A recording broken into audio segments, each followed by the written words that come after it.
Since the dawn of warfare, soldiers have used the cover of night to conceal their actions.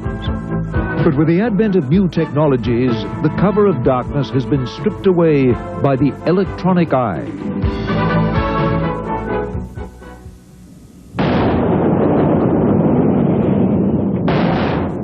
Darkness has long limited the ability of armed forces to conduct night operations.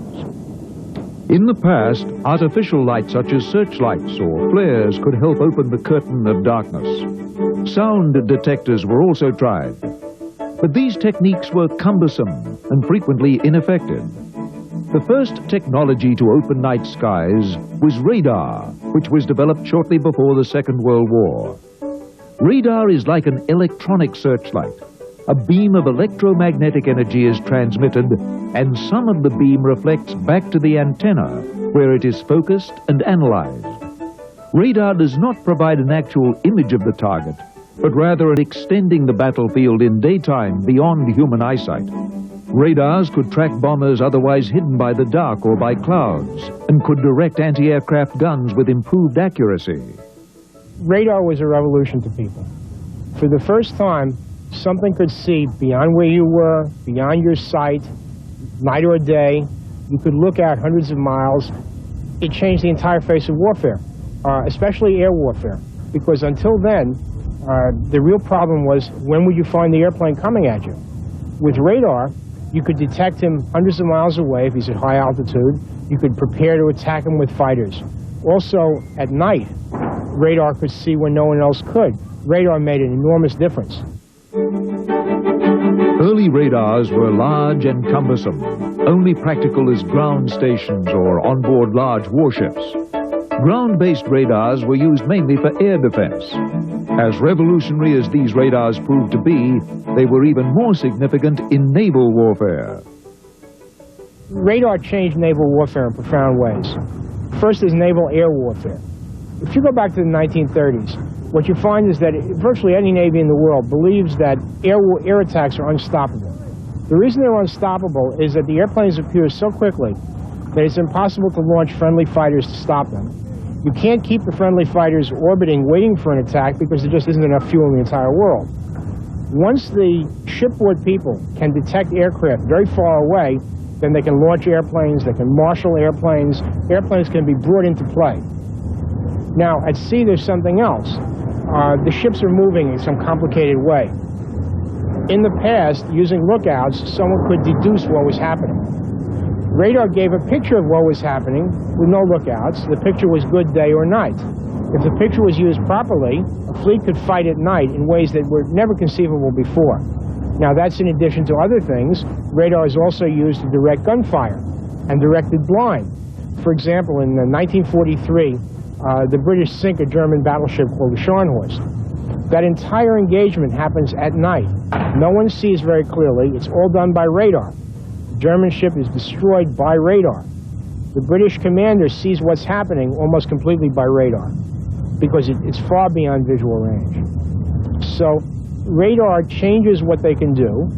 It makes for a 24-hour day where in some places there would have been a 0-hour day in the north where it's dark all the time in winter. Totally revolutionary. Radars were first mounted in aircraft in World War II, mainly to allow night fighters to find their targets in the dark. These early radar fighters were large, since the complex radars required a second crewman to operate them. Aircraft radar reached maturity in the 1950s as electronic miniaturization permitted improved radars to be mounted in single-seat fighters.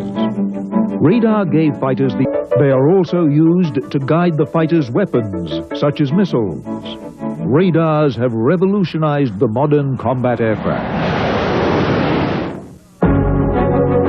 Radar was a major technological advance, but it worked better in some situations than in others.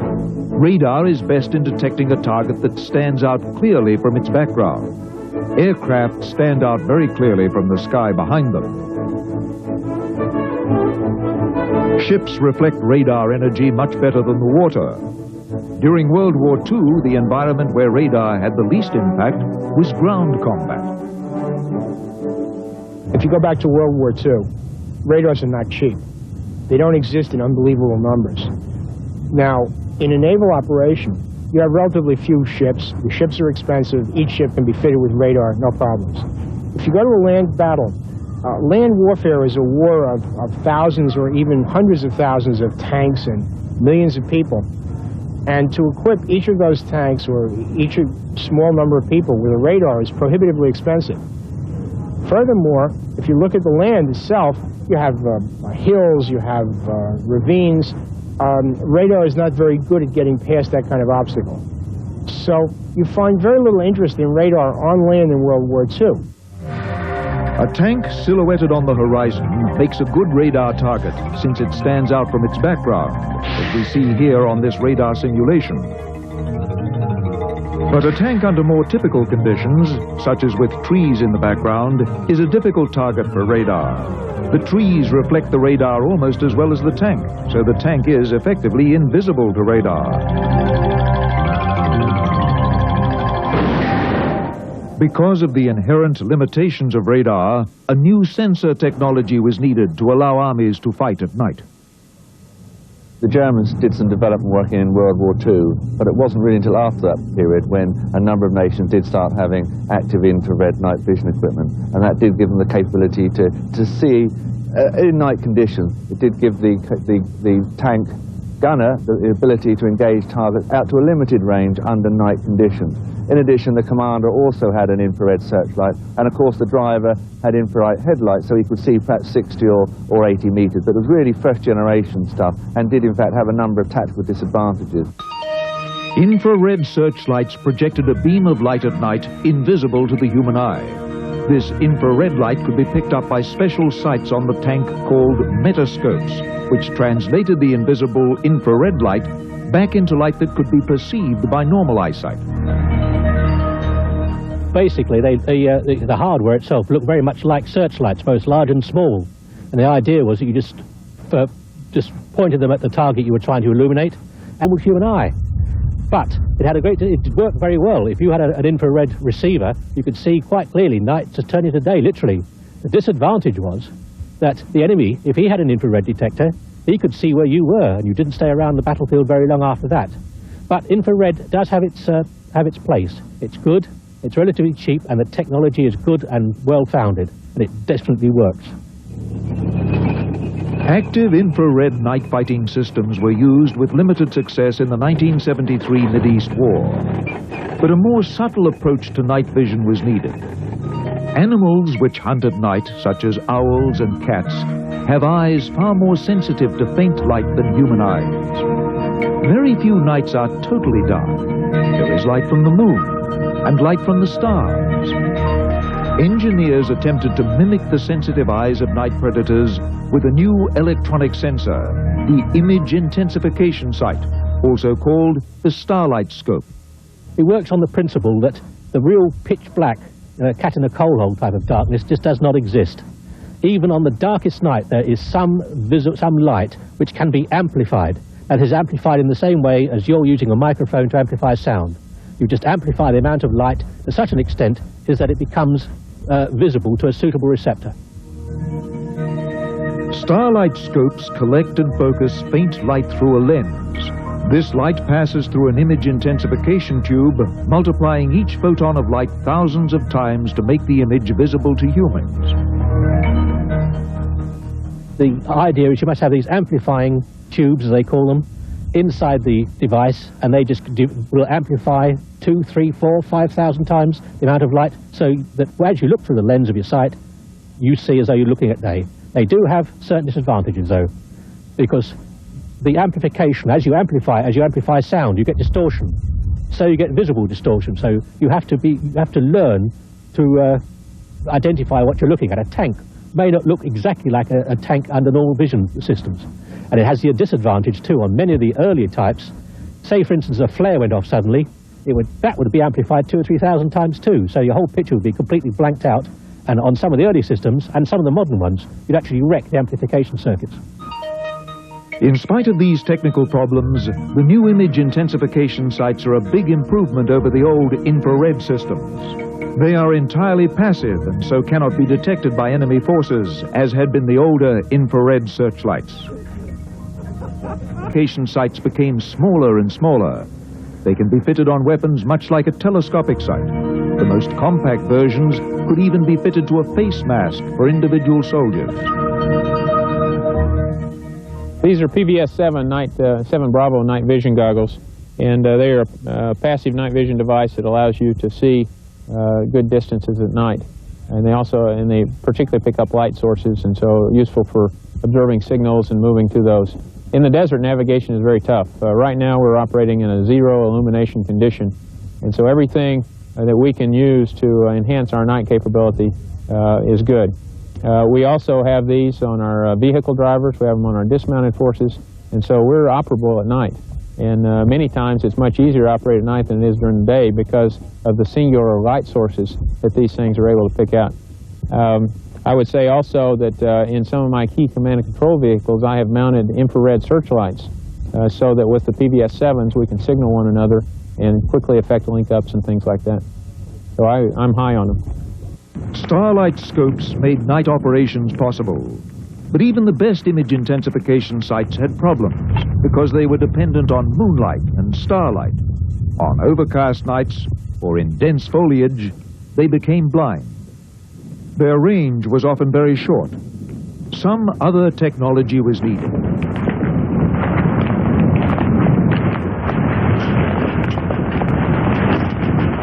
What source of energy was out there, even at night, that could be turned into a visual image? Engineers realized that heat could be detected by thermal imagers. What the thermal imager does, it detects heat. Now this means that a target like a tank or a soft-skin vehicle, even if it's been standing for 12 hours or more, the engine will still be relatively warm, and that can be detected by a thermal imager. A tank gun will give off heat, a tank engine will give off heat, so will the suspension, the tracks, all these things can give a thermal image, and they can really show up quite well, not only in dark conditions, in fog, in poor light, in drizzle, as it is at the moment, and it really worked extremely well. A thermal imaging system acts like a thermal camera, seeing heat, and give off heat at nighttime as they cool, so they can be seen. The temperature from these various objects is different from the natural background, allowing the thermal imager to distinguish one from the other.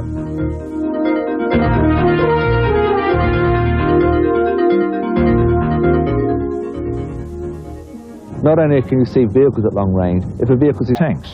There is the smoke of burning vehicles. There is mist and fog.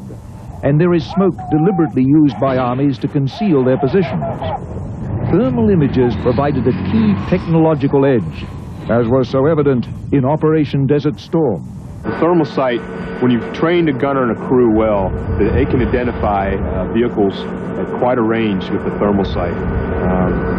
It's always been an advantage to us versus other countries' armor capabilities, and we've been very jealous about keeping that.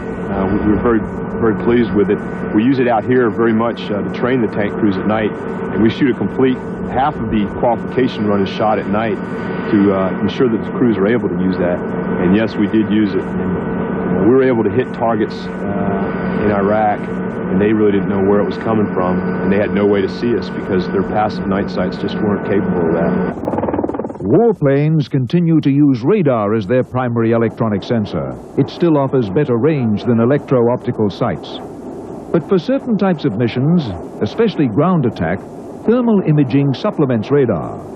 The main advantage of a thermal imager is its ability to see fine detail on the ground.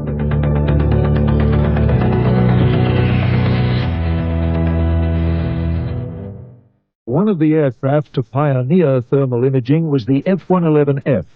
It uses a thermal imaging system in a special attack pod mounted under the belly called PAVE-TAC.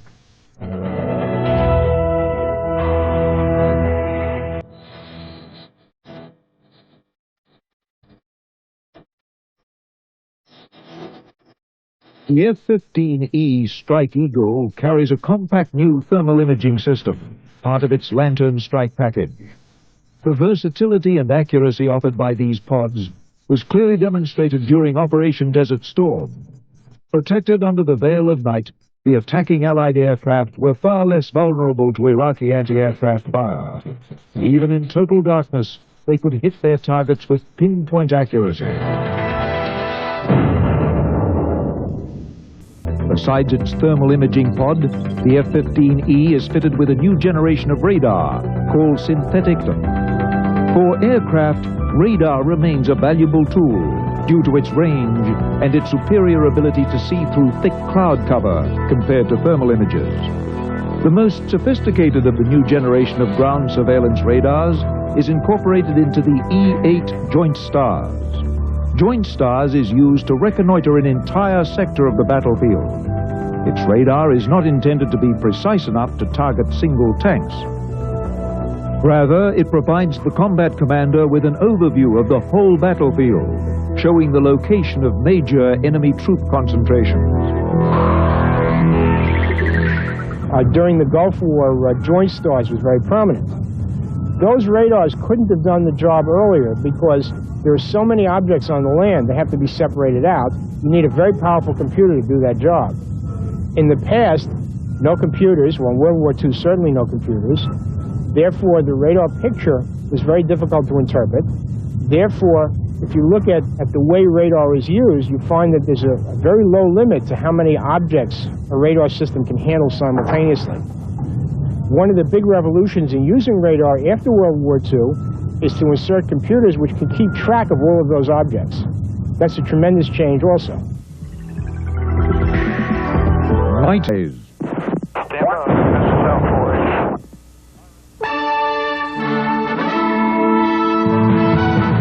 Up next on the Discovery Channel, war examines conflicts of conquest, independence, and unification.